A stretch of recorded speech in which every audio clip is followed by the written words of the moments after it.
तो फ्रेंड्स, आज की वीडियो में हम बिहार स्टाफ सिलेक्शन कमीशन के द्वारा इंटर लेवल पे निकाले गए कुल 11,000 से अधिक पदों पर होने वाली भर्ती के बारे में बात करेंगे। इस वीडियो में हम इस भर्ती से संबंधित सभी महत्वपूर्ण जानकारियों को जानेंगे। तो आइए वीडियो को शुरू करते हैं। सबसे पहले हम महत्वपूर्ण डेट को देख लेते हैं। तो हमारा फॉर्म भरना शुरू होगा 27 सितंबर 2023 से।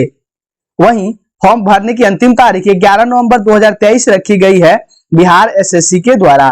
पेमेंट करने की अंतिम तारीख 9 नवंबर 2023 रखी गई है और एग्जाम डेट जो है वो शेड्यूल के अनुसार होगा और एडमिट कार्ड हमको एग्जाम के पहले अवेलेबल करवा दिया जाएगा बिहार स्टाफ सिलेक्शन कमीशन के द्वारा। अब वहीं बात करें अगर हम एप्लीकेशन फी की, तो application fee general, OBC, EWS male के लिए 540 रुपए का रखा गया है बीएसएससी के द्वारा। वहीं अदर स्टेट के कोई कैंडिडेट फॉर्म भरते हैं तो उनके लिए भी 540 रुपए का फी रखा गया है।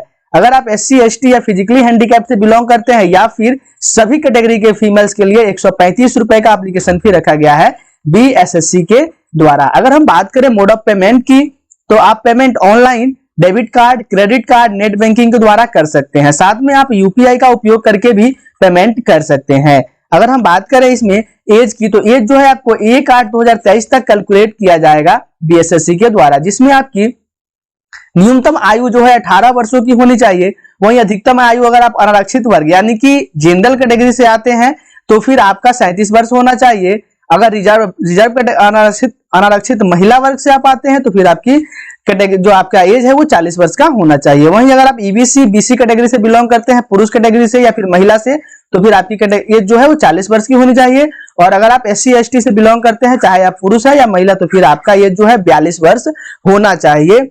तो इसके लिए आप फॉर्म भर सकते हैं, यानी कि मिनिमम एज जो है आपको 18 वर्ष और मैक्सिमम एज जो है इसमें से कोई भी आप अगर रखते हैं, आपका एज कैटेगरी है, तो फिर आप अपना फॉर्म भरने के लिए एलिजिबल माने जाएंगे। वहीं अगर हम बात करें एलिजिबिलिटी क्राइटेरिया की, तो ये जो फॉर्म निकाला गया, ये भर्ती जो निकाली गई है बीएसएससी के द्वारा, ये पूरा का पूरा +2 लेवल का है। यानी कि अगर आपने इंटर किया हुआ है भारत के किसी भी रिकॉग्नाइज यूनिवर्सिटी से, किसी भी रिकॉग्नाइज बोर्ड से, अगर आपने इंटर की डिग्री आपके पास है, तो फिर आप इस फॉर्म को भरने के लिए एलिजिबल है। साथ में आपको कुछ और भी क्वालिफिकेशन चाहिए होगी, जिसमें से आपको मुख्य है कंप्यूटर नॉलेज प्लस टाइपिंग। अब टाइपिंग में कुछ पोस्ट ऐसे हैं जिसमें आपको हिंदी भी चाहिए और कुछ पोस्ट है जो इसमें हिंदी और इंग्लिश दोनों की टाइपिंग होनी चाहिए आपके पास। तो इसके बारे में हम लोग देख लेते हैं, आगे जान लेंगे। उसका कुछ अलग अलग पदों के लिए हम इसकी योग्यता को जान लेते हैं। तो सबसे पहले जो है हमारा पहला जो क्रम संख्या 1 पे हमारी वैकेंसी जो आ रही है, ये है निम्न वर्गीय लिपिक की, जो कि पथ निर्माण विभाग में बहाली होने वाली है, जिसमें आपको वेतनमान लेवल 2 का मिलने वाला है।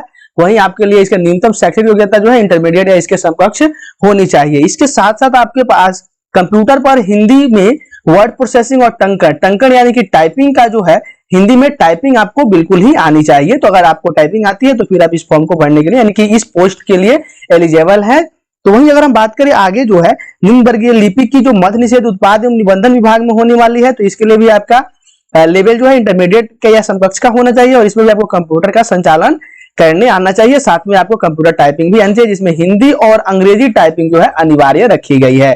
वही अगर हम बात करें निम्न वर्गीय लिपिक की लेवल 2 की, जो कि गृह विभाग में होता है आरक्षी शाखा में, तो इसके लिए भी आपको कंप्यूटर संचालन की नॉलेज, मतलब कंप्यूटर नॉलेज बिल्कुल ही मस्ट है। इसके साथ साथ आपको हिंदी में टाइपिंग आनी चाहिए और वर्ड प्रोसेसिंग पे आपको काम करने आना चाहिए। तो ये अगर इतनी एलिजिबिलिटी क्राइटेरिया है तो फिर आप इन सभी पोस्ट के लिए एलिजिबल माने जाएंगे। वहीं अलग अलग पोस्ट के लिए आपको अलग अलग जो है क्राइटेरिया रखी गई है। सबके लिए जो है एकेडमिक अगर क्वालिफिकेशन की बात की जाए तो इसके लिए इंटर जो है, अगर आपने इंटर किया है तो फिर आप फॉर्म भर सकते हैं। साथ में कुछ पोस्ट ऐसे हैं जिसमें आपको कंप्यूटर टाइपिंग और कंप्यूटर नॉलेज की आवश्यकता पड़ेगी। तो अगर आपने कंप्यूटर टाइपिंग करना जानते हैं आप और कंप्यूटर नॉलेज भी है आपके पास, तो फिर आप उस पोस्ट के लिए एलिजिबल है। नहीं तो फिर और बहुत सारे पोस्ट है जिसमें आपको कंप्यूटर नॉलेज और टाइपिंग की आवश्यकता बिल्कुल ही नहीं है, तो फिर आप उस फॉर्म के लिए एलिजिबल होंगे उस पोस्ट के लिए।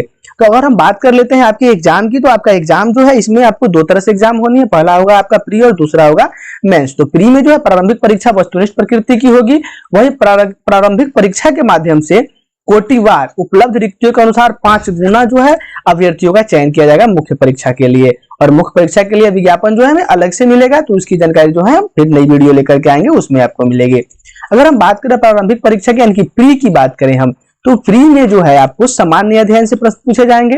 सामान्य विज्ञान एवं गणित से, और आपकी मानसिक क्षमता जांची यानी कि comprehensive logic reasoning mental ability भी आपकी जांची जाएगी। तो ये सभी जो प्रश्न होंगे ये वस्तुनिष्ठ प्रवृत्ति के होंगे जो कि बहुविकल्पीय होंगे। इसमें आपको 150 प्रश्न पूछे जाएंगे और इसके लिए प्रत्येक सही उत्तर के लिए 4 अंक दिए जाएंगे, यानी कि 150 गुना 4 यानी कि आपके पास कुल होंगे 600 अंकों का एग्जाम होने वाला है आपका प्री।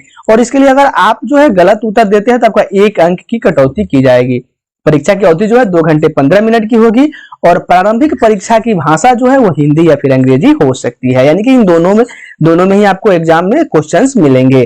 तो अब हम देख लेते हैं आपके प्री के बाद जो प्री का सिलेबस जो है आपका उसको देख लेते हैं। तो प्री का सिलेबस जो है हमारा उस सामान्य अध्ययन के लिए जो हमारा सिलेबस है, इसके लिए आपको जो है आपके आसपास के वातावरण की सामान्य जानकारी एवं समाज में उनके अनुप्रयोग के संबंधित उनकी योग्यता की जांच करनी होगी। उसके बाद समसामयिक विषय जो है आपका करंट अफेयर से पूछा जाएगा। इसमें आपको वैज्ञानिक प्रगति, राष्ट्रीय अंतर्राष्ट्रीय पुरस्कार, भारतीय भाषाएं, पुस्तक लिपि, राजधानी, मुद्रा, खेल खिलाड़ी, महत्वपूर्ण घटनाओं के बारे में आपसे पूछा जाएगा।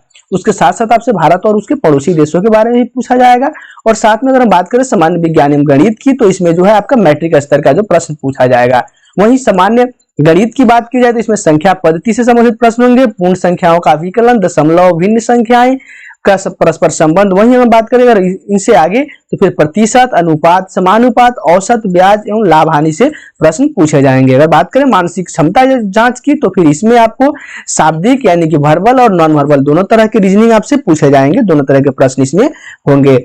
तो फिर अगर हम बात करें क्वालिफाइंग मार्क्स की, यानी कि आपका एग्जाम जो होगा उसमें आपकी क्वालिफाइंग मार्क्स क्या होगी, तो फिर इसके लिए कार्मिक और प्रशासनिक सुधार विभाग जो है सामान्य प्रशासनिक विभाग से कहते हैं, तो इसके अनुसार सामान्य वर्ग से अगर कोई व्यक्ति बिलोंग करता है तो फिर उसे 40% मार्क्स लेकर के आना होगा क्वालिफाई करने के लिए। वहीं पिछड़ा वर्ग के लिए 36.5 वर्ग और अत्यंत पिछड़ा वर्ग के लिए 34% मार्क्स आपको लेकर के आना है। अनुसूचित जाति के लिए 32%, सभी प्रकार की महिलाओं के लिए 32% और दिव्यांगों के लिए भी 32%। यह है आपका मिनिमम क्वालिफाइंग मार्क्स। तो इतना अगर आप लेकर के आते हैं यानी कि 100 कुल 600 अंकों में अगर आप 40% अंक ले आते हैं यानी कि 240 अंक आप प्राप्त करते हैं और जनरल कैटेगरी से हैं तो फिर आप प्री से मेंस के लिए क्वालिफाई माने जाएंगे, यानी कि ये मिनिमम क्राइटेरिया रखा गया है। तो अगली वीडियो जो है इस फॉर्म को भरने के लिए होगी। तो अगर आप चैनल पर नए हैं तो चैनल को सब्सक्राइब करके बेल आइकन को प्रेस कीजिए ताकि आने वाली वीडियोज के नोटिफिकेशन आपको मिलते रहें।